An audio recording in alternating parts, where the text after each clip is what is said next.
Hello all! ఈరోజు పెసరపప్పుతో pizza ఎలా చేయాలో చూపిస్తున్నా. దానికోసం ముందుగా పెసరపప్పుని బాగా వాష్ చేసుకొని 2-3 అవర్స్ నానబెట్టుకోవాలి. 2-3 అవర్స్ తర్వాత దాంట్లో ఉన్న నీళ్ళు వంచేసుకొని ఒక మిక్సర్ జార్‌లోకి తీసుకోండి. దాంట్లోకి ఒక 3 పచ్చిమిర్చి, కొంచెం సాల్ట్ వేసి బాగా ఫైన్‌గా గ్రైండ్ చేసుకొని పెట్టుకోండి. ఇప్పుడు మనం గ్రైండ్ చేసుకున్న బ్యాటర్‌ని ఒక బౌల్‌లోకి ట్రాన్స్‌ఫర్ చేసుకొని ఒక 10 మినిట్స్ పక్కకు పెట్టుకోవాలి. ఇప్పుడు దీంట్లోకి కావాల్సిన వెజ్జీస్‌ని కట్ చేసుకుందాం. మీకు ఏ వెజ్జీస్ ఇష్టం ఉంటే అవి తీసుకోవచ్చు. నేనైతే ఆనియన్, టొమాటో అలానే క్యాప్సికమ్‌ని తీసుకుంటున్నా. ఇప్పుడు ఆనియన్‌ని నేను కొన్ని సన్నగా అలానే కొన్ని పొడవుగా కట్ చేసుకొని పెట్టుకుంటున్నా. చూడండి, ఇలా చూపిస్తున్న విధంగా అన్ని వెజ్జీస్ కూడా కట్ చేసుకోవాలి. ఇప్పుడు టొమాటోని కూడా కొన్ని చిన్నగా అలాగే కొన్ని పొడవుగా కట్ చేసుకొని పక్కకు పెట్టుకోవాలి. అలాగే క్యాప్సికమ్ కూడాను కొన్ని పెద్దగా కొన్ని చిన్నగా ఇలా కట్ చేసుకొని అన్నీ కూడా పక్కకు పెట్టుకోండి. మీరు కావాలంటే ఈ వెజ్జీస్‌ని క్యూబ్స్ లాగా కూడా కట్ చేసుకోవచ్చు.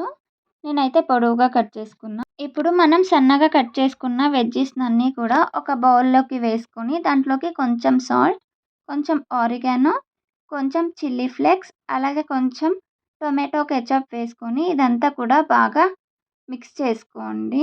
మీరు దీంట్లోకి కావాలంటే కొంచెం పెప్పర్ పౌడర్ కూడా యాడ్ చేసుకోవచ్చు. నేనైతే ఏం యాడ్ చేయలేదు. ఇలా కలుపుకొని పక్కకు పెట్టుకోండి.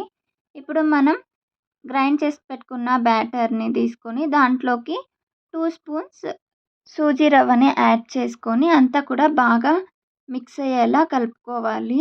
దీంట్లోకి కొంచెం బేకింగ్ సోడా లేదా ఈనో కూడా యాడ్ చేసుకోవచ్చు. ఇప్పుడు స్టవ్ మీద ఒక ప్యాన్ పెట్టుకొని కొంచెం ఆయిల్ స్ప్రెడ్ చేసి మనం ప్రిపేర్ చేసి పెట్టుకున్న బ్యాటర్‌ని ఇలా దోసలాగా వేసుకోండి. చాలా పల్చగా వేయకండి. ఇప్పుడు ఒక సైడ్ కాలాక ఇంకొక సైడ్ ఫ్లిప్ చేసి కాలిన సైడ్ మనం పిజ్జా సాస్‌ని అప్లై చేయాలి. ఇలా అంతా కూడా అప్లై చేశాక దీని మీద కొంచెం చీజ్‌ని స్ప్రెడ్ చేసుకోండి. చీజ్‌ని స్ప్రెడ్ చేశాక మనం మిక్స్ చేసి పెట్టుకున్న వెజ్జీస్‌నన్నీ కూడా దీని మీద స్ప్రెడ్ చేసుకోవాలి.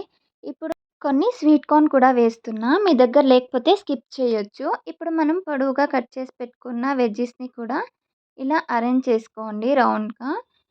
అంతా కూడా అరేంజ్ చేశాక దీని మీద కొంచెం ఆరిగానో అలాగే చిల్లీ ఫ్లేక్స్‌ని స్ప్రింకిల్ చేసుకొని లాస్ట్‌లో కొంచెం చీజ్‌ని స్ప్రెడ్ చేసుకొని మూత పెట్టేసి ఒక 10-15 మినిట్స్ లో ఫ్లేమ్‌లో కుక్ చేసుకుంటే మనకి ఎంతో హెల్తీ అండ్ యమ్మీ పిజ్జా అయితే రెడీ అయిపోతుంది.